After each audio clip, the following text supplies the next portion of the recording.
Revelation, the seventh trumpets.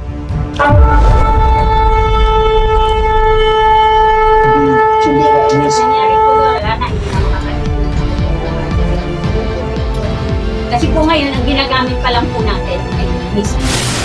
Pag ginagamit yung nuclear, pag nagamit na yung nuclear, lahat po yan hanggang sa, kunyari, Philippines to, yung mga ibang, madadamay yung amoy nun, mamamatay na.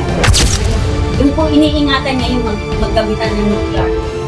Missiles pa lang, mga ano pa lang. Ito po yung nangyari.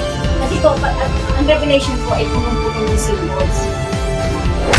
Tapos ginagamit po nila ng yung nature ng Panginoon. Kung may 8 billion tayong tao ngayon sa mundo ito, 1/3 daw po ang mamamatay is mankind, yung mankind is mga 2.7 billion